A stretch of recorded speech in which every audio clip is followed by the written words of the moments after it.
Assalamualaikum warahmatullahi wabarakatuh. Di sini saya akan menjelaskan tentang laporan posisi keuangan dan laporan arus kas. Yang pertama, laporan posisi keuangan melaporkan aset, liabilitas, modal, yaitu untuk elemen-elemen yang berhubungan langsung dengan pengukuran posisi keuangan, sumber informasi utama tentang posisi keuangan entitas. Lalu kegunaannya mengevaluasi struktur pendanaan. Yang pertama, perbandingan sumber pendanaan melalui utang dibandingkan dengan ekuitas. Yang kedua, menganalisis likuiditas, informasi yang dapat mereka gunakan untuk menilai kemampuan entitas membayar bunga tepat waktu. Yang ketiga, menilai solvabilitas, kemampuan entitas membayar utangnya pada saat jatuh tempo, diukur dengan tingkat utang jangka panjang yang dimiliki entitas. Yang keempat, menilai fleksibilitas keuangan, ditentukan oleh likuiditas dan solvabilitas, kemampuan entitas mengambil tindakan tertentu sebagai respon terhadap kebutuhan dan peluang yang ada. Elemen. Yang pertama, aset, sumber daya yang dikuasai oleh entitas sebagai akibat dari peristiwa masa lalu dan dari manfaat ekonomi di masa depan diharapkan akan diperoleh entitas.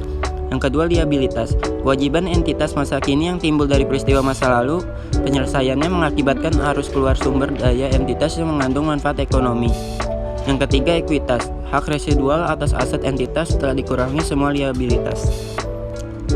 Lalu klasifikasi dalam laporan posisi keuangan. Yang pertama, aset lancar. Aset diharapkan dapat direalisasikan atau terjual atau digunakan dalam siklus operasi normal. Aset yang dimiliki dengan tujuan untuk diperdagangkan. Aset yang diharapkan akan terrealisasi dalam jangka waktu 12 bulan setelah periode pelaporan, berupa kas atau setara kas, kecuali yang dibatasi pertukaran atau penggunaannya untuk menyelesaikan liabilitas sekurang-kurangnya 12 bulan setelah periode laporan. Contoh, kas, piutang, persediaan investasi jangka pendek dan dibayar di muka. Yang kedua, aset tidak lancar. Investasi jangka panjang, contoh obligasi dan saham, atau investasi dalam bentuk dana yang disisihkan untuk tujuan tertentu. Aset tetap, contoh tanah, bangunan, mesin, dan furniture. Aset tak berwujud, contoh hak paten, hak cipta, franchise, dan goodwill. Aset lain yang bersifat tidak lancar, contoh piutang jangka panjang dan biaya dibayar di muka jangka panjang. Liabilitas jangka pendek. Liabilitas diharapkan akan diselesaikan dalam siklus operasi normalnya. Liabilitas yang dimiliki untuk tujuan diperdagangkan, misalnya instrumen derivatif. Liabilitas tersebut jatuh tempo untuk diselesaikan dalam jangka waktu 12 bulan setelah periode pelaporan. Entitas tidak memiliki hak tanpa syarat untuk menunda penyelesaian liabilitas selama sekurang-kurangnya 12 bulan setelah periode pelaporan.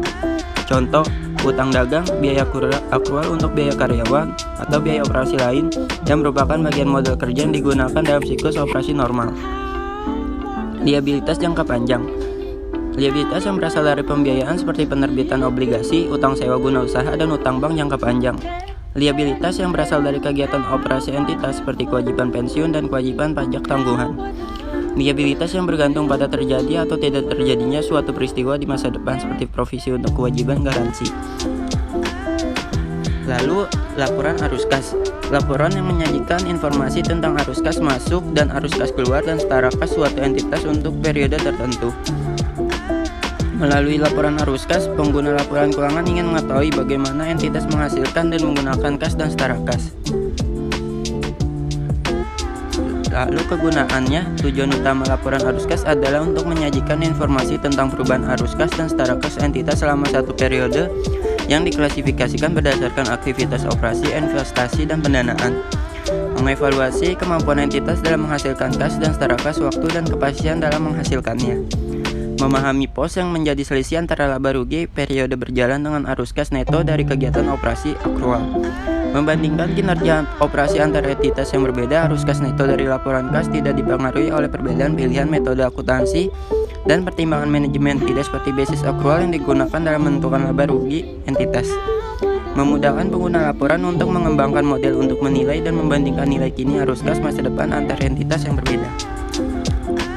Kas dan setara kas. Kas terdiri dari atas saldo kas atau cash on hand dan rekening giro atau demand deposit. Setara kas.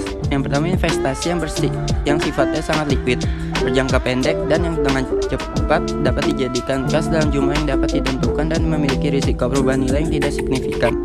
Yang kedua segera dapat dikonversi menjadi kas atau memiliki jangka waktu yang sangat pendek. Sekian dan terima kasih.